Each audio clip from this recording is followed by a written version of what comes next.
Kisah orang kudus hari ini tanggal 15 September adalah Santa Catarina Fieschi. Halo teman-teman, jangan lupa like, komen, dan subscribe. Jangan lupa juga ya hidupin loncengnya. Selamat menonton channel Pak Aman. Dadah! Santa Catarina berasal dari sebuah keluarga bangsawan Italia yang kaya raya. Ayahnya adalah Jacopo Fieschi, Raja Muda Naples Italia, dan ibunya bernama Francesca di Negro. Ia adalah anak bungsu dari 5 bersaudara, cantik dan berpendirian tegas. Ia seorang yang saleh dan sejak kecil telah merasakan panggilan untuk hidup religius.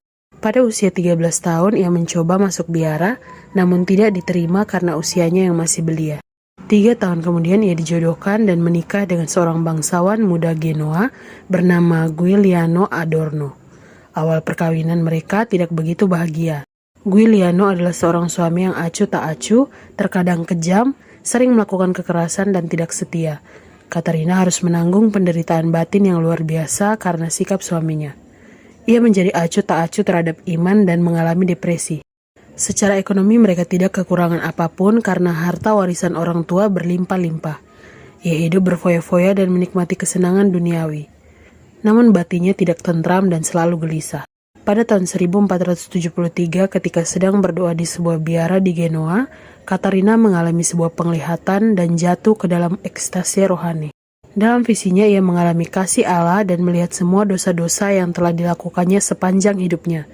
Saat kembali tersadar, Catarina segera menerima sakramen taubat, lalu kembali ke rumah sebagai seorang yang baru atau lahir kembali dan penuh dengan semangat religius. Ia menjauhkan diri dari semua kesenangan duniawi, bertobat dan dengan sepenuh hati meninggalkan cara hidupnya yang lama. Ia mulai lebih banyak berdoa untuk memohon bimbingan Tuhan. Suaminya Giuliano pun ikut bertobat. Keduanya mulai mengenyam suatu hidup yang bahagia dalam cinta dan cita-cita yang luhur untuk mengabdi kepada Tuhan. Mereka pindah ke rumah yang sederhana dan berkarya melayani orang sakit di sebuah rumah sakit secara sukarela. Setelah Giuliano meninggal dunia pada tahun 1497, Catarina dengan tekun tetap melanjutkan karya amal mereka.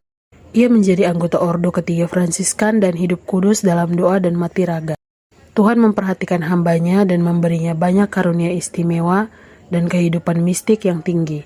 Ia mengalami banyak penglihatan akan api penyucian dan sering diizinkan Tuhan untuk ikut merasakan penderitaan jiwa-jiwa di sana. Pada tahun 1499, bapa spiritualnya yaitu Pater Cataneo Marabotti meminta Catarina untuk menuliskan semua penglihatan yang dialaminya dan mengatur deskripsi dari apa yang dia lihat dan pelajari dalam penglihatan-penglihatannya. Tulisan-tulisannya terlestarikan hingga saat ini dan menjadi sumber inspirasi bagi para kudus lainnya seperti Santo Robertus Bellarminus dan Santo Franciscus de Sales.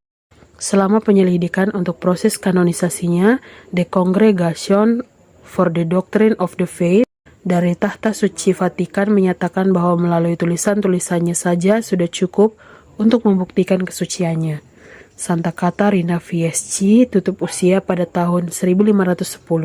Ia dibeatifikasi pada tanggal 6 April 1675 oleh Paus Clemens ke-10 dan dikanonisasi pada tanggal 16 Juni 1737 oleh Paus Clemens ke-12.